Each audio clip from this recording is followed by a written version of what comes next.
जैन धर्म, जो कि श्रमण परंपरा से निकला है, जिसके प्रवर्तक हैं 24 तीर्थंकर, जिनमें प्रथम तीर्थंकर हैं श्री ऋषभदेव जी तथा अंतिम तीर्थंकर महावीर जैन जी हैं। जैन धर्म की अत्यंत प्राचीनता सिद्ध करने वाले अनेक उल्लेख साहित्य और विशेषकर पौराणिक साहित्य प्रचुर मात्रा में पाए जाते हैं। श्वेतांबर व दिगंबर जैन पंथ के दो संप्रदाय हैं तथा इनके ग्रंथ समय सार व तत्वार्थ सूत्र हैं। उसी जैन धर्म के बारे में अनेकों अनसुने रहस्य जानने के लिए आज ये वीडियो हम आपके सामने पेश करने जा रहे हैं, जो कि ज्ञान चर्चा पर आधारित वीडियो है, जिसमें जैन धर्म को लेकर दो संतों के बीच हुए वार्तालाप को दर्शाया गया है। तो चलिए बिना किसी देरी के वीडियो की शुरुआत करते हैं। नमस्कार, मैं हूं नेहा शर्मा। आप देख रहे हैं कार्यक्रम आध्यात्मिक ज्ञान चर्चा। तो आइए शुरुआत करते हैं कार्यक्रम की और जानते हैं विचार जगत गुरु तत्वदर्शी संत रामपाल जी महाराज बनाम आदरणीय आचार्य श्री विजय धर्म धुरंधर सुरीश्वर जी महाराज के विचार। क्या तीर्थंकर का पुनर्जन्म होता है? बिल्कुल नहीं, तीर्थंकर का पुनर्जन्म नहीं होता है। कारण यह है कि तीर्थंकर की अवस्था में उन्होंने घाती कर्मों का क्षय किया होता है और जिस समय वे निर्वाण को प्राप्त करते हैं, निर्वाण तभी प्राप्त करते हैं जब वह शेष 4 कर्मों को भी, जिनको कि हम अघाती कर्म कहते हैं, उनका भी वे क्षय कर देते हैं। इस रीति से 8 कर्मों से मुक्त हो जाने के बाद में तीर्थंकर का तो क्या, किसी का भी पुनर्जन्म नहीं हो सकता। एक सवाल और पूछना चाहेंगे, परमात्मा की उपासना के कौन कौन से साधन हैं? परमात्मा की उपासना के सैकड़ों साधन हो सकते हैं। हाँ, वैसा प्रत्येक साधन उपासना पद्धति का साधन कहलाएगा जिसके कारण से, जिसके माध्यम से आत्मा मालिक के पास में जाकर के आसना बैठ सके। ऐसी उनके नजदीक ले जाने वाली पद्धतियां, वह ले जाने वाली पद्धतियां उपासना कहलाती हैं। और ऐसी पद्धतियां एक नहीं, अनेकों, प्रत्येक परंपरा के पास में है। हाँ, एक बात कहना चाहूंगा, उपासना में सबसे ज्यादा प्रमुखता अगर किसी चीज की है तो वह भक्ति की है, और भक्ति से उपासना की ओर वह बढ़ता जाता है। अतः मैं यह जरूर कहना चाहूंगा, भक्ति मूल तत्व है, उपासना की भक्ति जड़ है, उपासना की भक्ति बीज है, उपासना की, यह जरूर कहना चाहूंगा। क्या आप जी की साधना श्रीमद् भगवान महावीर जैन जी के मार्गदर्शन अनुसार है? देखिए, मैं इतना कह सकता हूं, मैं समर्पित उनको हूं, उनके कहे अनुसार जीना यह मेरा लक्ष्य है। परंतु मैं सत्य इतना ही कह सकता हूं कि मैं कोशिश करता हूं। हाँ, कोशिशों में अधिकतर मेरा अधूरापन है, वह भी मैं स्वीकारता हूं। परंतु मेरे इष्ट वे हैं, मेरे लक्ष्य वे हैं, मैं उनको अपने जीवन का सर्वस्व मानता हूं, ये कह सकता हूं। परंतु उनके वचनों पर चले बिना मेरी मुक्ति नहीं है, इस तरीके से भैया मैं जरूर मानता हूं। और मेरे लिए कृतकृत्यता, मेरी धन्यता भी वही है कि मैं परमात्मा की आज्ञा के अनुसार, उनके निर्देशों के अनुसार चल पाऊं। नहीं चलता हूं, नहीं चल पा रहा हूं, अधूरी कोशिशें कर रहा हूं, ये बात मैं स्वीकार। ये थे आदरणीय आचार्य श्री विजय धर्म धुरंधर सुरीश्वर जी महाराज के विचार। और आइए अब जानते हैं जगत गुरु तत्वदर्शी संत रामपाल जी महाराज के विचार। पिता परमात्मा पूर्ण ब्रह्म, सारी सृष्टि के रचनहार कुल मालिक कबीर देव जी, कबीर साहब जी, ये हम सभी आत्माओं के जनक हैं, हमारे पिता हैं, यही हमारे सच्चे हितैषी हैं। उस परमेश्वर ने स्वयं आकर के हमें ये ज्ञान दिया है कि तुम काल के जाल में फंसे हुए हो। इस काल ने 21 ब्रह्मांड के प्रभु स्वामी ने आप जी को यह पूर्ण रूप से अज्ञानी बनाकर रखा हुआ है। परमात्मा ने हमें याद दिलाया कि ये मनुष्य जीवन आप जी को केवल परमात्मा प्राप्ति और शुभ कर्म करने के लिए प्राप्त हुआ है। इसको ना करके आप जो क्रियाएं कर रहे हैं वो अन्य प्राणी, पशु, पक्षी भी कर रहे हैं। आपसे अधिक ममता, आपसे अधिक लगाव, उनकी परवरिश करने में आपसे भी अधिक स्नेह से वो परवरिश करते हैं अपने बच्चों की, और यही आपके अंदर इच्छाएं हैं। तो हमारे अंदर और उन पक्षियों के अंदर, पशुओं के अंदर कौन सा अंतर रहा? कोई नहीं। परमेश्वर कबीर देव जी ने आकर बताया है, मानुष जन्म पाए कर जो नहीं रटे हरि नाम, जैसे कुआ जल बिना फिर बनवाया क्या काम। पुण्यात्मा, आज हम मनुष्य हैं और मनुष्य जीवन में हमें विशेष सुविधाएं प्राप्त हैं। हम ये सोचकर भी कन्फर्म नहीं कर पाते कि हम पशु बन जाएंगे, हमारे ये विश्वास होता को नहीं। ठीक है, कहते हैं अपनी बुद्धि काम ना करे तो किसी समझदार से सलाह ले लेनी चाहिए। तो परमेश्वर ने तत्वदर्शी संत बनकर के यहाँ लीला की और ये ज्ञान बताया कि तुम्हारे साथ ऐसा ही बनेगा जो परमात्मा हमें संदेश देकर गए, और ऐसा करोगे तो फिर इन आपदाओं से आप बच जाओगे। ये भी जानकारी परमेश्वर ने दी है कि तुम ऐसा करोगे तो ऐसा फल होगा। इसका समाधान ये बताया कि पूर्ण संत से, पूरे गुरु से उपदेश लोगे तो ये आपके ऊपर आने वाली जो आपदाएं हैं ये टल जाएंगी, नकली गुरुओं से नहीं टलेगी। तो क्या बताते हैं कि फिर पीछे तू पशुआ की जय दीजय बैल बना, कि शरीर छूटने के बाद सत भक्ति जो नहीं करते और भक्ति भी कर रहे हैं नकली गुरुओं के पास बैठे, उनकी भी दुर्गति होगी। क्योंकि पूरा गुरु हो, सच्चा ज्ञान हो और शिष्य की श्रद्धा अटूट बनी रहे आजीवन, तो मोक्ष में कोई संदेह नहीं है। मर्यादा में रहे, मर्यादा तोड़ देने से भी आपको लाभ बिल्कुल नहीं होगा। सुखदेव ने 84 भुगती बना पजावे खरवो, तेरी क्या बुनियाद प्राणी तू पेंडा पंथ पकड़वो। कहते सुखदेव जैसे ऋषि ने भी 84 लाख योनियों का कष्ट उठाया, और तेरी क्या बुनियाद प्राणी तू पेंडा पंथ पकड़वो।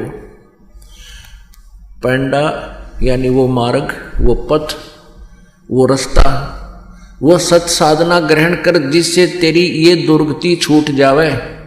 वो मार्ग ग्रहण कर जिससे तेरी ये दुर्गति बचे, पशु पक्षी की योनियों में ना तू जा सके, सत भक्ति कर। और क्या बताते हैं, सुखदेव ने 84 भुगती और बना पजावे खरवो।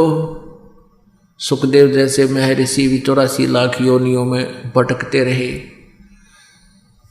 सुखदेव ऋषि ने अपने आप बताया एक बार कि मैं गधा बन गया, 84 लाख योनियों भोग रहा था, अंधा हो गया। अंधा होने से मालिक ने मुझे त्याग दिया, लठ मारे घर से निकाल दिया।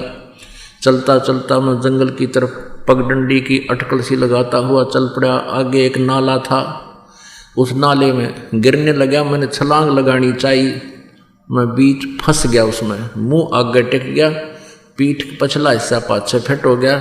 ऐसा बन गया जैसे पाइप पुड़ी बन जाया करे। जंगल में दूर स्थान होने के कारण इक्का दुक्का व्यक्ति उस रास्ते से जावा था। किसी ने मुझे निकाला नहीं, मेरे कमर पर पैर रखे, पार होने लगे, मेरी पुली बना ली। 15-20 दिन में भुगत कर भूखा प्यासा वहां प्राण छूटे। अब क्या बताते हैं कबीर परमेश्वर जी के सुखदेव ने 84 भुगती बना पजावे खरवो, खरमाने गदा, और तेरी क्या बुनियाद प्राणी तू पेंडा पंथ पकड़वो। अपने आत्माओं कहते हैं अगर यदि इंसान का खुद ना यकीन होए तो पिछले इतिहास दोहरा लेने चाहिए, ताकि आपको ये विश्वास हो जाए कि सचमुच ऐसा कहर हमारे ऊपर बहुत बार टूट चुका है। इसके लिए आप जी को एक एग्जाम्पल दिखाते हैं, एक सैंपल दिखाते हैं। महावीर जैन नाम के एक महापुरुष हुए हैं और उसके जीव की कितनी दुर्गति हुई उन्हीं की पुस्तक में विद्यमान है, और वो सत्य है। अभी आपको दिखाते हैं। पुण्यात्मा, परमात्मा की भक्ति प्रत्येक आत्मा करने की चेष्टा कर रही है। लेकिन सत भक्ति ना मिलने से, पूरा संत ना मिलने से वो भक्ति करके भी अपना जीवन नष्ट कर जाते हैं। आपको दिखाते हैं जैन धर्म का इतिहास। पुण्यात्मा, इस प्रकार तुलनात्मक तरीके से हम देखेंगे, इसको आलोचना ना जाने, एक बहुत ही जो ना परोपकारी प्रयत्न समझे इस दास का। आलोचना वो होती है जो झूठी निंदा करे, किसी के बारे में बुराई करके उससे दूर करने की चेष्टा करे अपने स्वार्थ सिद्धि के लिए, नहीं परमार्थ के लिए। जो इन महापुरुषों की जीवनी में लिखा है, दास केवल पढ़कर सुना रहा है और आपके रूबरू भी कर रहा है। कोई नो सोचा भी, क्योंकि पहले हम भ्रमित बहुत कर रखे हैं इन्होंने। सदग्रंथ कुछ बताते थे, ये उनकी सच्चाई ना बताकर हमारे को गलत ज्ञान सुनाते रहे। हमने सोचा ये विद्वान पुरुष हैं, सच बोल रहे होंगे। इसलिए दास चाहता है कि दूध का जला हुआ छाछ को भी फूंक मारता है। तो इसलिए सदग्रंथों के भी आपके रूबरू दास साथ साथ करा रहा है। और आधुनिक जो टेक्निक है, जो परमात्मा ने आधुनिक तकनीक हमें दी है, प्रोजेक्टर, टीवी, ये इसीलिए दिए हैं दाता ने, ना पहले कोई नहीं इनके समझ में आई। ये मनुष्य सत्र की ये खोज नहीं है, ना 4 युग हो गए आज तक कोई विमान बना पाए, ना कुछ और नहीं करा। एक रेडू में 6 खेतर जोड़ कर रथ बना कर घुमाया करते, कितने काट ले जाया करते। तो ये इसलिए दिया परमात्मा ने कि आप जी परमेश्वर पहचानो और पीछा छुड़वाओ, क्योंकि अब ये पीक टाइम आ गया भक्ति का, या बिचली पीढ़ी चल पड़ी और अब पूरे विश्व में ये ज्ञान फैलेगा। इसलिए परमात्मा ने सुविधा अभी 10-1 वर्ष से दी है। पहले नहीं था ये टीवी चैनल वगैरह, बहुत कम, एक ही होता था ये सरकारी चैनल। तो ये परमात्मा की कृपा आपके ऊपर है। तो ये दास तो पढ़कर सुना रहा है। अब आपको दिखाते हैं जैन धर्म का इतिहास। श्री ऋषभ देव जी जैन धर्म के प्रवर्तक हैं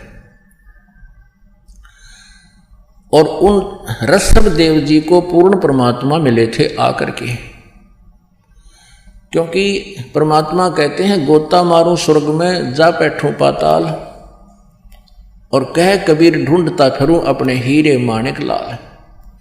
ये राजा थे, बड़े नेक व्यक्ति थे, परमात्मा की चाह इनके हृदय में गणी थी।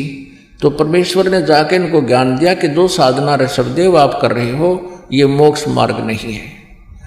गरीबदास जी ने अपनी वाणी में लिखा है कि ऋषभदेव का आया कवि नामे करतार, वो कवि नाम का करतार कबीर देव ऋषभदेव के गया था और ये बताया था मैं वो कवि हूँ, वो कबी देव हूँ। कबी देव, कबी साहब जिसको हम कबीर देव बोलते हैं, जो जिसके विषय में वेदों में लिखा है मैं वो भगवान हूँ। अब ऋषभ देव जी को इस बात का बड़ा विश्वास हुआ कि वेदों में ऐसा ही ये ऋषिगण बताते हैं। तो उन्होंने अपने ऋषि महर्षियों से भी बात की जो उनके गुरु थे। उन्होंने कहा कि ये झूठ बोलता है, ऐसा कोई विधान नहीं है वेदों में। तो ऋषभ देव जी को भक्ति की प्रेरणा तो बहुत जबरदस्त लगी, भगवान के पाने की एक विशेष प्रेरणा होगी, क्योंकि परमात्मा ने, पुण्यात्मा क्या होता है, परमात्मा ने उनके वह जोत जगा दी, भक्ति की प्रेरणा पैदा कर दी। जैसे जो पुण्यात्मा होती हैं उनको 2-4 बातों में ही एक विशेष कसक बन जाती है और भक्ति की तरफ वो अग्रसर हो जाते हैं। जैसे एक जोत होती है, घी होता है कटोरी में, उसमें एक ज्योति लगा दी जाती है और वो ज्योति किसी समय बुझ जाती है तो उसमें घी विद्यमान है, ज्योति भी विद्यमान है, तो वो तुरंत सींक लगा दी माचिस की, वह जग जाती है। जो पुण्यकर्मी प्राणी होते हैं उनके पिछले अधूरे संस्कार रह जाते हैं, उनके अंदर भक्ति संस्कार हैं तो तुरंत वो भक्ति पर अग्रसर हो जाते हैं। और जिनके ऐसी पिछली संस्कार नहीं है तो उनको नए सिरे से पहले ये दान धर्म भक्ति करवा के, सत्संग सुना के, उनके कर्म बना के फिर वह जोत जगाई जाती है, शुरुआत उनकी भी हो जाती है। तो एकदम इतनी प्रेरणा बन गई प्रभु के पाने की। परमात्मा ने बहुत ऐसे, जैसे दास आपको बता रहा उन्हीं का दिया हुआ ज्ञान, यही ज्ञान उनको सुनाया कि ऐसी दुर्गति होगी, भक्ति नहीं करोगे तो ऐसा हो जाएगा। वो एकदम फड़क के परमात्मा पाने की तरफ हुई। अब वो तो एक बार आए महाराज जी तो परमेश्वर, और वो गुरु उनको रोज मिला करते ब्राह्मण लोग, क्योंकि पैसे के लालची राजा के घर प्रतिदिन चक्कर लगाया करते।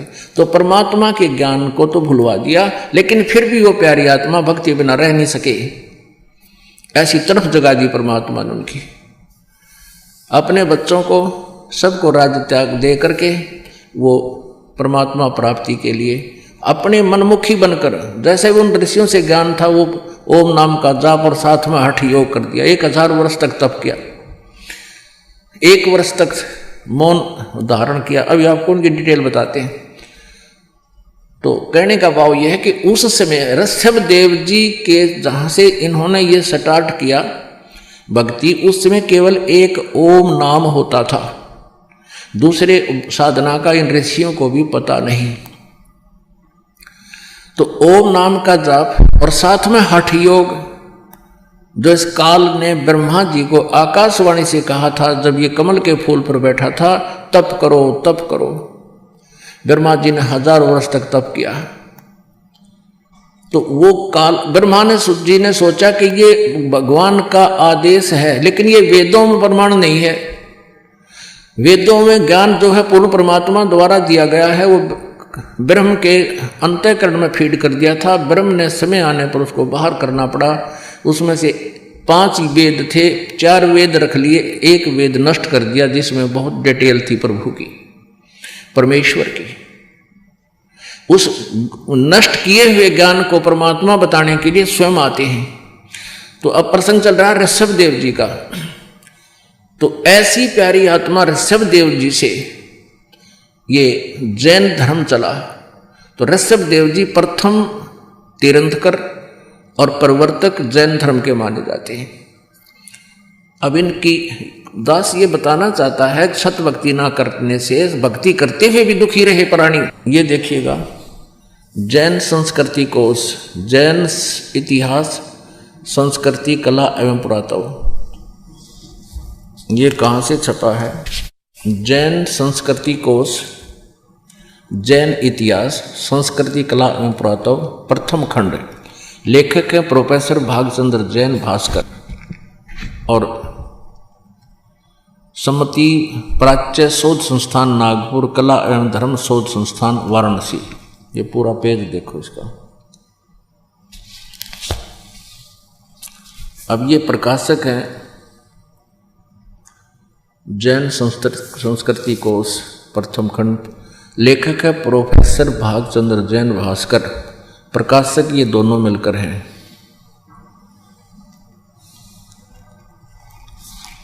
अब ये स्वर्गीय पूज्य पिता श्री गोरेलाल जी जैन एवं पूज्य श्री मातु श्री पूज्या तुलसा देवी जैन की पुण्य समर्थी में सादर समर्पित। ये यहाँ तक। अब इसके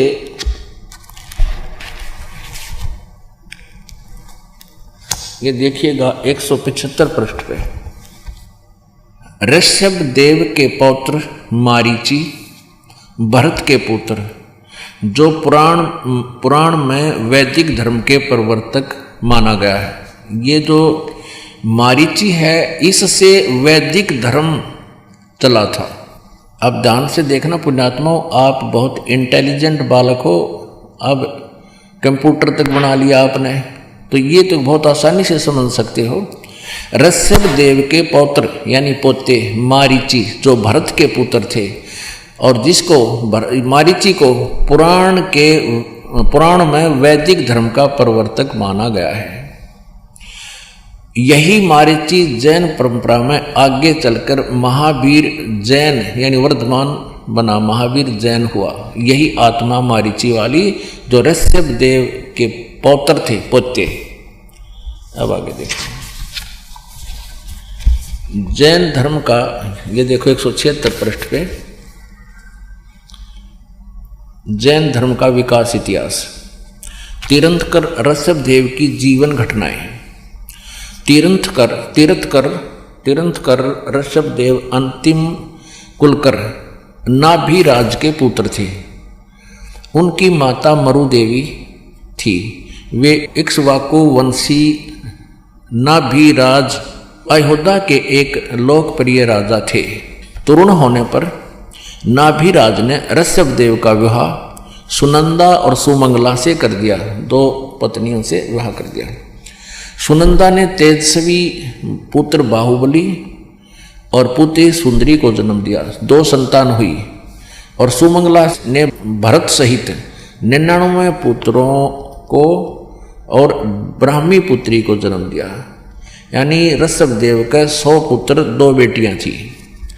समय आने पर ऋषभदेव ने भरत को अयोध्या का, बाहुबली को तक्षशिला का और शेष युवराजों को उनकी योग्यता अनुसार राज्य सौंपकर संसार त्याग दिया। और यानी मरे नहीं, अपना घर त्याग दिया। दीक्षा लेकर, यानी किसी ऋषि से दीक्षा लेकर साधना में लीन हो गए, गुरु बना के। साधना काल में पाणी पात्री ऋषभदेव 1 वर्ष तक निराहार रहे, कुछ नहीं खाया 1 वर्ष तक।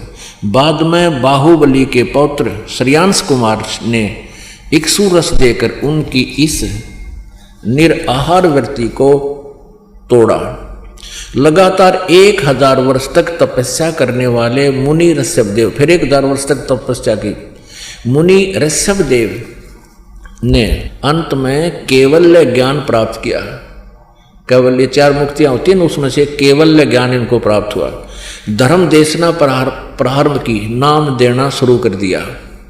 प्रथम धर्म देशना यानी प्रथम उपदेश किसको दिया? भरत के पुत्र मारीची को दिया। यानी अपने पौत्र मारीची को दिया। और यही मारीची आगे चलकर महावीर जैन बना, जो बाद में 24 में तीर्थकर महावीर बने। प्रथम धर्म देशना, ऋषभदेव ने 1000 वर्ष तपस्या करने के बाद नाम देना शुरू किया और प्रथम नाम उपदेश अपने पोते को दिया, भरत के पुत्र मारीची को। और यही मारीची आगे चल के 24 में तीर्थकर महावीर बने, महावीर जैन जिसको कहते हैं। पुण्यात्मा, आपका सौभाग्य है कि सदग्रंथों का रहस्य आपके रूबरू हो रहा है। अभी तक न तो जैन धर्म के व्यक्ति अपनी पुस्तकों में क्या रहस्य लिखा उसको समझ पा रहे, न ही हिंदू धर्म के पुण्यात्मा अपने सदग्रंथों से परिचित, क्योंकि ये नकली गुरुओं को ज्ञान नहीं था। ये आज तक ये नहीं बता सके ब्रह्मा विष्णु महेश के माता पिता कौन है। इनके इतिहास में लिखा, इनकी सतीथि अजरो अमर बताते हैं, ये नासवान है। तो ऐसे हमें भ्रमित कर रखा है। इन्होंने हमारे ऊपर कैर ढा रखा है, नकली गुरुओं ने हमारे जीवनों को नष्ट कर दिया। परमात्मा आते हैं, उनके साथ ही बदव्यवहार करके उसके ज्ञान को दबा देते थे। लेकिन परमात्मा ने यह समय फिक्स कर दिया था कि कलयुग में सबको शिक्षित करूंगा, उसके बाद अपने बच्चों को अपनी पहचान बताऊंगा, ये आसानी से समझ जाएंगे। तो आज बालक से लेकर बूढ़े तक इस ज्ञान को अच्छी तरह समझ रहा है। अब दिखाते हैं कि महावीर जैन की फिर क्या दुर्गति हुई।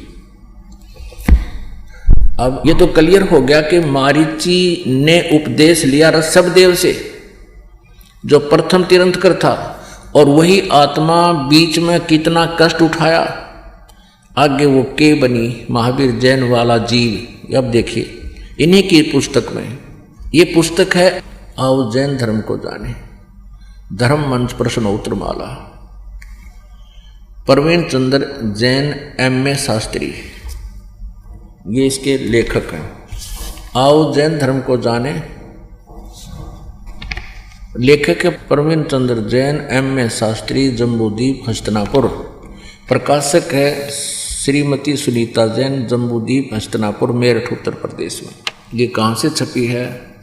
मुद्रक है Dhirendra Jain, new Rishabh offset printers, ये मेरठ यहाँ से मिसप्रिंट सा है। अब इसके हम 293 से प्रारंभ करते हैं, 293। आओ जैन धर्म को जाने, विशेष प्रकरण। श्री महावीर भगवान के अन्य कौन कौन से नाम हैं? उत्तर दिया है, अन्य 5 नाम है, वीर, अतिवीर, सन्मति, महावीर एवं वर्धमान। अब आगे चले 294 पे और 3351 नंबर ये प्रश्न है। श्री महावीर भगवान के जीवन का कथन कहाँ से प्रारंभ होता है? पुरुरवा नामक भील की पर्याय से, यानी मारीची से पहले ये एक भील था। उससे पहले क्या था वहां तक इनको लेखा नहीं, यहां तक से शुरू किया मैं। तो पुरुरवा भील कौन था और उसने क्या किया?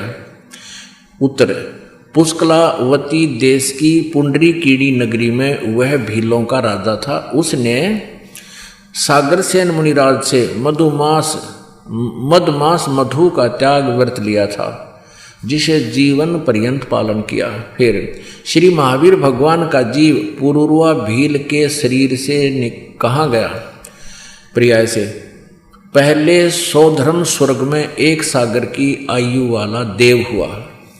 पहले स्वर्ग के बाद श्री महावीर भगवान का जीव किस पर्याय में गया? उत्तर, अब उस पहले तो यहाँ से शुरू किया है ना, एक भील था यो, फिर भील के बाद ये एक स्वर्ग में गया, उसके बाद फिर भरत चक्रवर्ती की रानी अनंतमती से मारीची नामक ज्येष्ठ पुत्र हुआ। ये मारीची वही है ऋषभदेव का पोता, और यही आगे चल के ये जीव महावीर जैन बना पुत्र हुआ। मारीची के शरीर से महावीर भगवान का जीव किस पर्याय को गया? ब्रह्म स्वर्ग में देव हुआ। अब देखो, ऋषभदेव से उपदेश लेकर, उस महान आत्मा से उपदेश लेकर ये स्वर्ग में चला गया, क्योंकि ओम नाम का जाप पहले दिया जाता था, और ओम से ब्रह्म लोक की प्राप्ति होती है। ब्रह्म लोक को होते स्वर्ग लोक, महास्वर्ग, ब्रह्म स्वर्ग को हो। ब्रह्म स्वर्ग के बाद श्री महावीर भगवान का जीव किस पर्याय में गया? अयोध्या नगरी में कपिल ब्राह्मण की काली स्त्री से जटिल नामक पुत्र हुआ। फिर स्वर्ग में गया। फिर सूतक नामक गांव में अग्निभूत ब्राह्मण की गौतम स्त्री से अग्निशय नामक पुत्र हुआ। फिर स्वर्ग में गया। फिर भरत क्षेत्र में फिर अग्निमित्र नामक पुत्र हुआ। फिर महेंद्र स्वर्ग में गया। हम अपने काम की बात पर आते हैं। 295 पर मंदिर नगर में सालकाय ब्राह्मण की पत्नी से भारद्वाज नामक यही पुत्र, भारद्वाज भी यही ऋषि हुआ पुत्र। और फिर भारद्वाज के शरीर से महावीर भगवान का जीव कहाँ गया? महेंद्र स्वर्ग में देव हुआ, उस महास्वर्ग में, ब्रह्मलोक में। फिर महेंद्र स्वर्ग से महावीर भगवान का जीव कहाँ गया? इतर निगोद में 1 सागर की आयु वाला निगोदिया जीव हुआ। निगोद से निकलकर श्री महावीर भगवान का जीव कहाँ गया? है अनेकों भाव यानी शरीर धारण किए जीव अनेक योनियों को प्राप्त हुआ। कैसे? 1000 बार आँख वृक्ष के जीवन भव, और 80,000 सीप के भव, 20,000 नीम वृक्ष के भव, 90,000 बार केली वृक्ष के भव यानी केले के वृक्ष बना, 3,000 बार चंदन वृक्ष के भव, 5 करोड़ बार कनेर वृक्ष के भव, 60,000 बार वैश्या के भव, वैश्या, और 5 करोड़ बार शिकारी के शरीर भव, और 20 करोड़ बार हाथी, 60 करोड़ बार गधे के भव, ओ तेरा गजब यह, 30 करोड़ बार कुत्ते का जीवन, 60 करोड़ बार नपुंसक के भव, 20 करोड़ बार स्त्री के भव, 90 लाख बार धोबी के भव, 8 करोड़ बार घोड़े के भव, 20 करोड़ बार बिल्ली के शरीर भव, और 60 लाख बार गर्भपात से मरण, माँ के पेट में मर गया, और 80 लाख बार देव पर्याय को प्राप्त हुआ। होय होय, केवल 80 लाख बार तो देवता बनया, और गधा बनया, कुत्ता बनया, 30 करोड़ बार कुत्ता तो एक बार बनया हुआ बतेरा। ये सारा पानी फिर जाए देवता ने, एक का जीवन बतेरा कुत्ते का, सिर में कीड़े पड़ जा, खाज लाग जा, टांग टूट जा, सर्दी में पता नहीं कहाँ पड़ा रहे, और 60 करोड़ बार गधे का जीवन। पुण्यात्माओं, ये काम टीचर का होता है, जो सदग्रंथों को स्वयं समझे, अपना अभ्यास करे, अनुभव करे, भक्ति करे, परमात्मा की अंदर से प्रेरणा होती है, फिर तत्व ज्ञान अंदर से परमात्मा देता है। अब इसका निष्कर्ष देखो कि ऋषभदेव जी ने गुरु दीक्षा ली किसी ऋषि से, उसके बाद साधना की, और ऋषभदेव जी से फिर 1000 वर्ष ऋषभदेव जी ने साधना की। उसके बाद जब वो अपनी साधना समाप्त की, तुरंत पहला शिष्य बनाया मारीची, और वही आगे चलकर महावीर जैन हुआ। तो ऐसे ओम नाम यानी वेदों अनुसार साधना करने वाले जीव की क्या दुर्गति हुई? 80 लाख बार तो देवता बना। और यह वाकई हिस्ट्री आपने देखे ली, अनगिन कष्ट सहे, 60 करोड़ बार गधा, 30 करोड़ बार कुत्ता, 20 करोड़ बार बिल्ली। अब तेरा गजब हो गया। पुणात्मा कलेजा मुंह को आता है, इतने कष्ट हमारे ऊपर हो रहे हैं, हम फिर भी आंखें नहीं खोल रहे, हम तत्व ज्ञान को पहचान नहीं रहे, भगवान को नहीं पहचान पा रहे। अब क्या होगा? महावीर वहां तक तो उस मारीची वाले जीव की दुर्गति, महावीर वाले जीव की दुर्गति होती रही। आगे चल के यही मारीची वाला जो शरीर जीव था, आगे महावीर जैन हुआ। महावीर जैन जी के इतिहास में लिखा है कि उन्होंने कोई गुरु नहीं बनाया और ऐसे ही मुनिवर्ती में घर से निकल गया, निवस्त्र रहने लगा, अपने आप साधना करता रहा। कुछ दिन हठी होकर के अपने विचारों को व्यक्त करने लग गया जनता में। अब वर्तमान में जो जैन धर्म में साधना है वो महावीर जैन जी द्वारा चलाए गए 363 पाखंड मत माने बकवाद साधनाएं, उन पर आधारित है पूरा जैन धर्म।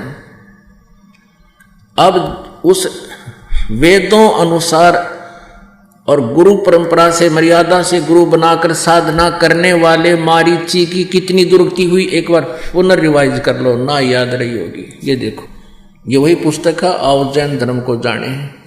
लेखक हैं प्रवीण चंद्र जैन, M.A. शास्त्री, जम्बूद्वीप, हस्तिनापुर। ये सारा अब फिर थोड़ा सा दिखाते हैं, ये मेरे मालिक।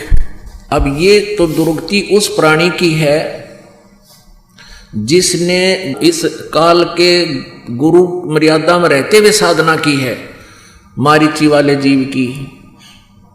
ये देखिए, थोड़ा सा दिखा दें। 60,000 बार वैश्या के भाव, 5 करोड़ बार शिकारी बना दिया, नरे पाप इकट्ठे करवा दिए इस काल ने।